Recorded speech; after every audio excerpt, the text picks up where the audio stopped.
నమస్తే, welcome to 9 TV. నేను ప్రియాంక. ఈ ప్రపంచంలో ఫుట్బాల్ అంటే తెలియని వారు ఉండొచ్చు, కానీ క్రిస్టియానో రొనాల్డో అనే పేరు తెలియని వారు ఉండరు. జేబులో రూపాయి లేని అత్యంత పేదరికం నుండి మొదలైన ఒక సాధారణ బాలుడి ప్రయాణం నేడు ప్రపంచంలోనే అత్యధికంగా సంపాదిస్తూ కోట్లాది మందికి రోల్ మోడల్గా నిలిచే స్థాయికి ఎలా చేరింది? ఆయన కేవలం ఒక ఆటగాడు కాదు, కఠిన శ్రమకు, అచంచలమైన విశ్వాసానికి నిలువుటద్దం. 900కు పైగా కెరీర్ గోల్స్, 5 బ్యాలన్ డియోర్ అవార్డులతో ఫుట్బాల్ చరిత్రను తిరగరాసిన ఈ గ్లోబల్ ఐకాన్ లైఫ్ స్టోరీని, ఆయన ఎదుర్కొన్న ఒడిదుడుకులను ఈ రోజు మనం పిన్ టు పిన్ పూర్తి వివరాలతో తెలుసుకుందాం. 1985 ఫిబ్రవరి 5వ తేదీ పోర్చుగల్లోని మడీరా దీవుల్లో ఉన్న ఫన్షల్ అనే ఒక చిన్న నగరంలో Cristiano Ronaldo DOS Santos Aveiro జన్మించాడు. రొనాల్డో కుటుంబం తీవ్రమైన ఆర్థిక ఇబ్బందుల్లో ఉండేది. తండ్రి జోసే డివిస్ అవీరో ఒక సాధారణ తోటమాలి, అంతేకాదు ఒక లోకల్ ఫుట్బాల్ క్లబ్ లో కిట్ మేనేజర్ గా పనిచేసేవారు. తల్లి మారియా డొలరెస్ ఇళ్లలో వంట మనిషిగా శుభ్రపరిచే పనులు చేస్తూ కుటుంబాన్ని సాకేది. రొనాల్డోకు చిన్నప్పటి నుంచే చదువు కంటే ఫుట్బాల్ అంటేనే ప్రాణం. వీధుల్లో పాత ప్లాస్టిక్ బాటిళ్లను, దొరికిన వస్తువులను బంతిలా చేసి ఆడేవాడు. ఇంట్లో డబ్బు సమస్యలు ఉన్నప్పటికీ రొనాల్డోలోని ప్రతిభను చూసి అతని తల్లిదండ్రులు అతని కళ్ళను ఎప్పుడూ అణిచివేయలేదు. అతని తండ్రి పనిచేసే అండోరిన్హా క్లబ్ ద్వారా రొనాల్డో తన 8వ ఏట మొదటిసారి ఫుట్బాల్ బూట్లు వేసుకున్నాడు. ఆ తర్వాత నాసియోనల్ క్లబ్ తరపున ఆడుతూ తన అద్భుతమైన ఆట తీరుతో అందరినీ ఆశ్చర్యపరిచాడు. రొనాల్డో ప్రతిభను గుర్తించిన పోర్చుగల్లోని top club Sporting CP academy అతనికి అవకాశం ఇచ్చింది. దానికోసం రొనాల్డో కేవలం 12 ఏళ్ల చిన్న వయసులోనే తన కన్నవారిని, పుట్టిన ఊరిని వదిలేసి ఒంటరిగా లిస్బన్ నగరానికి వెళ్లాల్సి వచ్చింది. అక్కడ తోటి పిల్లలు అతని మడీరా యాసను చూసి ఎగతాళి చేసేవారు. రాత్రులు అమ్మ గుర్తుకు వచ్చి ఏడ్చిన రోజులు ఎన్నో ఉన్నాయి. కానీ ఎలాగైనా ప్రపంచంలోనే గొప్ప ఫుట్బాల్ ఆటగాడిగా మారాలని ఒకే ఒక్క లక్ష్యంతో ఆ బాధనంతా భరించేవాడు. అయితే 15 ఏళ్ల వయసులో రొనాల్డో జీవితంలో ఊహించని పెద్ద ప్రమాదం ఎదురైంది. అతనికి గుండె వేగంగా కొట్టుకునే ఒక అరుదైన ఆరోగ్య సమస్య ఉందని వైద్యులు గుర్తించారు. ఇది అతని ఫుట్బాల్ కెరీర్ కు ఎండ్ కార్డ్ వేస్తుందని భయపడ్డారు. కానీ రొనాల్డో వెనకడుగు వేయలేదు. ధైర్యంగా ఒక చిన్న లేజర్ శస్త్రచికిత్స చేయించుకున్నాడు. ఆపరేషన్ జరిగిన కొద్ది రోజులకే గుండెపై చేయి వేసుకుని మళ్లీ గ్రౌండ్ లోకి అడుగుపెట్టి కఠినమైన శిక్షణ ప్రారంభించాడు. 2002లో స్పోర్టింగ్ సిపి తరపున ప్రొఫెషనల్ ఫుట్బాల్లోకి అడుగుపెట్టిన రొనాల్డో ఆట తీరును చూసి అప్పటికే పోర్చుగల్ క్లబ్స్ ఆశ్చర్యపోయాయి. కానీ అతని జీవితాన్ని, అసలు ప్రపంచ ఫుట్బాల్ చరిత్రనే మార్చేసిన ఆ అద్భుత క్షణం 2003 ఆగస్టులో జరిగింది. స్పోర్టింగ్ సిపి మరియు ఇంగ్లీష్ జెయింట్ మాంచెస్టర్ యునైటెడ్ జట్ల మధ్య ఒక ఫ్రెండ్లీ మ్యాచ్ జరిగింది. ఆ మ్యాచ్ లో 18 ఏళ్ల రొనాల్డో ఆడిన విధ్వంసకరమైన ఆటకు మాంచెస్టర్ యునైటెడ్ డిఫెండర్లు అక్షరాల ముప్పతిప్పలు పడ్డారు.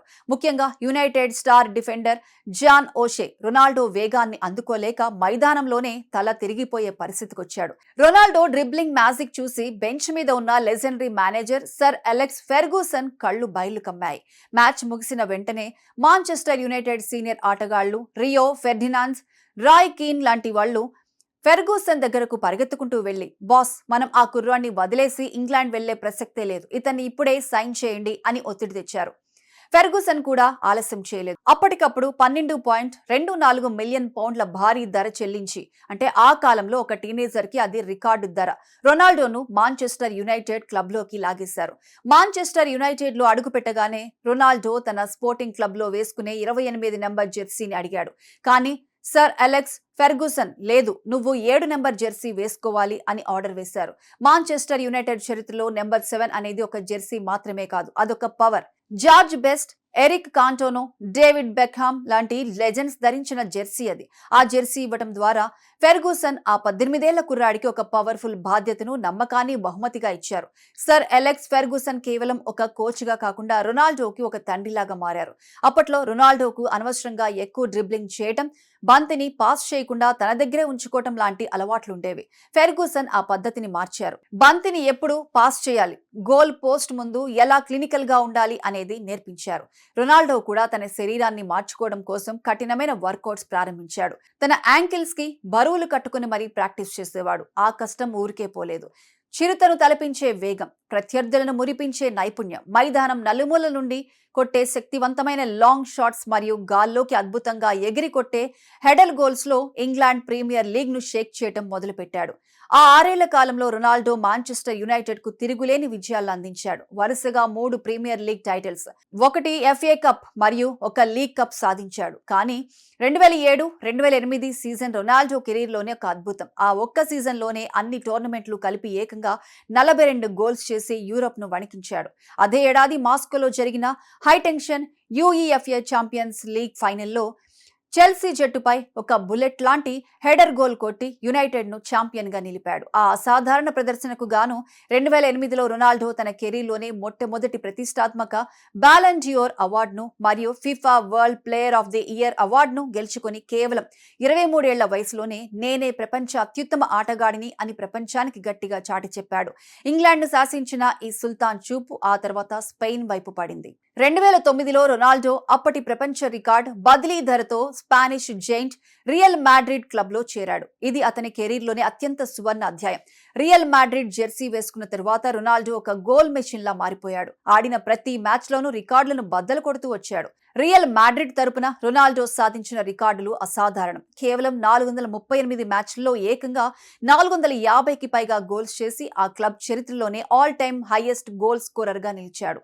4 UEFA ఛాంపియన్స్ లీగ్స్ టైటిల్ సాధించాడు. 2 లా లిగా టైటిల్స్ సాధించాడు. రియల్ మాడ్రిడ్ లో ఉన్నప్పుడే మరో 4 బాలన్ డియోర్ అవార్డులను గెలుచుకొని తన ఖాతాలో మొత్తం 5 అవార్డులను వేసుకున్నాడు. సరిగ్గా ఇదే సమయంలో బార్సిలోనా స్టార్ లియోనెల్ మెస్సీ మరియు క్రిస్టియానో రొనాల్డో మధ్య సాగిన పోటీ ఫుట్బాల్ చరిత్రలోనే అత్యంత గొప్ప శకానికి దారితీసింది. వీరిద్దరి ఎల్ క్లాసికో మ్యాచ్ కోసం ప్రపంచవ్యాప్తంగా కోట్ల మంది టీవీలకు అతుక్కుపోయారు. కొత్త సవాళ్లను ఇష్టపడే రొనాల్డో 2018లో రియల్ మాడ్రిడ్ ను వీడి ఇటాలియన్ క్లబ్ జెవెంటస్ FCలో చేరాడు. అక్కడ కూడా తన మార్క్ చూపిస్తూ 2 సిరీస్లో టైటిల్స్, కోపా ఇటాలియాను గెలుచుకున్నాడు. ఆ తర్వాత 2021లో ఎమోషనల్ నోట్తో తన ఎదిగిన ఇల్లు లాంటి మాంచెస్టర్ యునైటెడ్ కు తిరిగి వచ్చాడు. అక్కడ ముఖ్యమైన గోల్స్ చేసినప్పటికీ క్లబ్ యాజమాన్యంతో వచ్చిన కొన్ని విభేదాల కారణంగా 2022లో ఆ క్లబ్ ను వీడాల్సి వచ్చింది. ఎవరూ ఊహించని విధంగా 2023లో రొనాల్డో ఆసియా ఖండంలోని Saudi Arabia club AI Nassr FCలో చేరాడు. ఫుట్బాల్ చరిత్రలోనే అత్యంత ఖరీదైన ఒప్పందంతో అక్కడ చేరిన రొనాల్డో 40 ఏళ్లకు చేరువవుతున్నా కూడా నేటికి యువ ఆటగాళ్లకు పోటీ అద్భుతమైన గోల్స్ చేస్తూనే ఉన్నాడు. క్లబ్ ఫుట్బాల్లోనే కాదు, తన మాతృదేశం పోర్చుగల్ తరపున ఆడటాన్ని రొనాల్డో అత్యంత పవిత్రంగా భావిస్తాడు. 2003లో జాతీయ జట్టులోకి వచ్చిన రొనాల్డో సుదీర్ఘ కాలం పాటు జట్టుకు కెప్టెన్ గా వ్యవహరించాడు. 2016లో పోర్చుగల్ కు మొట్టమొదటి UEFA యూరో కప్ అందించి దేశ చరిత్రలో నిలిచిపోయాడు. ఆ ఫైనల్ మ్యాచ్ లో గాయం కారణంగా మైదానం వీడాల్సి వచ్చిన లైన్ అవతలి నుండి ఒక కోచ్ లాగా నిలబడి జట్టును నడిపించిన తీరు ప్రతి ఒక్కరిని కదిలించింది. ఆ తర్వాత UEFA నేషన్స్ లీగ్ కూడా సాధించాడు. పురుషుల అంతర్జాతీయ ఫుట్బాల్ చరిత్రలోని అత్యధిక గోల్స్ చేసిన ఏకైక ఆటగాడిగా రొనాల్డో రికార్డు సృష్టించాడు. క్రిస్టియానో రొనాల్డో అంటే కేవలం 90 నిమిషాల పాటు మైదానంలో పరిగెత్తే ఒక ఫుట్బాల్ ఆటగాడు మాత్రమే కాదు. ఆయన నడిచే క్రమశిక్షణ, ఒక మనిషి తన లక్ష్యం కోసం తన జీవితాన్ని ఎంతలా మలుచుకోగలడో చెప్పడానికి రొనాల్డో ఒక పర్ఫెక్ట్ ఎగ్జాంపుల్. 40 ఏళ్లకు చేరువవుతున్న నేటికి 20 ఏళ్ల యువకుడిలా ఆయన ఫిట్నెస్ ను కాపాడుకోవటం వెనుక ఒక మైండ్ బ్లోయింగ్ లైఫ్ స్టైల్ ఉంది. రొనాల్డో రోజుకు కనీసం 5 నుండి 6 గంటల పాటు కఠినమైన వ్యాయామం చేస్తాడు. కేవలం జిమ్ లోనే కాదు, పిచ్ పై కూడా ఆయన వర్కౌట్స్ అసాధారణంగా ఉంటాయి. ఇక ఆయన డైట్ విషయానికి వస్తే రొనాల్డో ఒక మెషిన్ లా తింటారు. రోజుకు 6 సార్లు చిన్న చిన్న మీల్స్ తీసుకుంటారు. అందులో కేవలం హై ప్రోటీన్, తక్కువ ఫ్యాట్ ఉండే చికెన్, బ్రోకలీ, చేపలు, సలాడ్స్ మాత్రమే ఉంటాయి.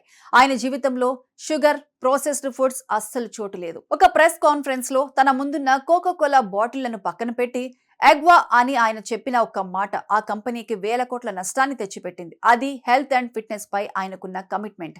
ఈ రోజుల్లో చిన్న స్టార్ నుండి గ్లోబల్ సెలబ్రిటీల వరకు ప్రతి ఒక్కరి శరీరంపై రకరకాల టాటూలు కనిపిస్తాయి. కానీ రొనాల్డో శరీరంపై ఒక్కటంటే ఒక్క టాటూ కూడా ఉండదు. దీని వెనుక ఉన్న కారణం తెలిస్తే ఆయనపై మీకున్న గౌరవం 100 రెట్లు పెరుగుతుంది. రొనాల్డో ప్రతి సంవత్సరం క్రమం తప్పకుండా రక్తాన్ని అలాగే బోన్ మ్యారోను దానం చేస్తూ ఉంటారు. వైద్య నిబంధనల ప్రకారం శరీరంపై టాటూ వేయించుకుంటే కొన్ని నెలల పాటు రక్తాన్ని ఇవ్వడానికి వీలుండదు. ఎక్కడైనా ఎవరికైనా అత్యవసరంగా రక్తం కావాల్సి వస్తే ఆ టాటూల వల్ల తాను రక్తదానం చేయలేకపోకూడదనే ఒకే ఒక్క కారణంతో రొనాల్డో తన జీవితంలో ఎప్పుడూ టాటూ వేయించుకోలేదు. ప్రపంచంలోనే అత్యంత సంపన్నమైన లైఫ్ స్టైల్ ఉన్నప్పటికీ రొనాల్డో తన జీవితంలో చుక్క మద్యం కూడా ఎప్పుడూ ముట్టుకోలేదు. దీని వెనుక ఆయన గుండెల్లో దాచుకున్న ఒక పెద్ద గాయం ఉంది. రొనాల్డో తండ్రి జోసే డినిస్ అవిరో మితిమీరిన మద్యపానం వల్ల లివర్ దెబ్బతిని 2005లో చనిపోయారు. అప్పటికి రొనాల్డో కెరీర్ ఇప్పుడిప్పుడే ఎదుగుతోంది. తన తండ్రిని కాపాడుకోవడానికి రొనాల్డో ఎంత ప్రయత్నించినా సాధ్యపడలేదు. తన కళ్ల ముందే తండ్రిని బలి తీసుకున్న ఆ మద్యాన్ని తన జీవితంలో ఎప్పటికీ తాగకూడదని ఆ రోజే రొనాల్డో శపథం చేశాడు. నేటికి ఆ మాటను ప్రాణంగా పాటిస్తున్నాడు. మైదానంలో ఎంత అగ్రెసివ్ గా ఉంటారో ఇంట్లో రొనాల్డో అంతకంటే ప్రశాంతమైన ఫ్యామిలీ మ్యాన్. తన భాగస్వామి జార్జినా రోడ్రిగెజ్ మరియు తన 5 పిల్లలతో ఆయన ఎంతో సంతోషకరమైన జీవితాన్ని గడుపుతున్నారు. తన పిల్లలకు కూడా చిన్నప్పటి నుంచే క్రమశిక్షణను అలవాటు చేస్తున్నారు. తన పెద్ద కొడుకు క్రిస్టియానో జూనియర్ కు మొబైల్ ఫోన్ కావాలన్నా నువ్వు కష్టపడి దాన్ని సంపాదించుకోవాలి అని చెప్పే అంత పద్ధతి గల తండ్రి ఆయన. చాలా మందికి రొనాల్డో ఒక అహంకారిలా కనిపిస్తాడు, కానీ ఆయన గుండెల్లో ఉన్న మానవత్వం చాలా గొప్పది. క్యాన్సర్ బాధితుల కోసం, పిల్లల ఆసుపత్రుల కోసం ఆయన కోట్ల రూపాయలను గుప్తంగా దానం చేస్తారు. తనకు వచ్చిన గోల్డెన్ బూట్ అవార్డును వేలం వేసి ఆ వచ్చిన 11 కోట్లను పాలస్తీనాలోని పేద పిల్లల చదువుల కోసం ఇచ్చేశారు. నేపాల్ భూకంపం వచ్చినప్పుడు బాధితుల సహాయార్థం ఏకంగా 50 కోట్లకు పైగా విరాళం అందించి రియల్ హీరో అనిపించుకున్నారు. ఇలా చెప్పుకుంటూ పోతే విపత్తుల సమయంలో ఆయన చేసిన సాయం అంతా ఇంత కాదు. ఒక సాధారణ తోటమాలి కొడుకుగా, ఒక వంట మనిషి కొడుకుగా జన్మించి చిన్నప్పుడు తినడానికి తిండి లేక, కట్టుకోవడానికి బట్టలు లేక వీధుల్లో ఆకలితో అలమటించిన ఆ చిన్న బాలుడు నేడు తన కష్టాన్ని, క్రమశిక్షణను నమ్ముకొని ప్రపంచ ఫుట్బాల్ సామ్రాజ్యాన్ని ఏలుతున్నాడు. క్రిస్టియానో రొనాల్డో జీవితం ప్రపంచానికి ఇచ్చే సందేశం ఒక్కటే: మీరు ఎక్కడ జన్మించారు, మీ బ్యాక్గ్రౌండ్ ఏంటి, మీ జేబులో ఎంత డబ్బు ఉంది అనేది ముఖ్యం కాదు. మీ కలలపై మీకు నమ్మకం ఉండి దానికోసం ప్రతిరోజు రక్తాన్ని చెమటగా మార్చి కష్టపడే తత్వం మీలో ఉంటే ఈ ప్రపంచంలో మీరు సాధించలేని శిఖరం అంటూ ఏదీ లేదు.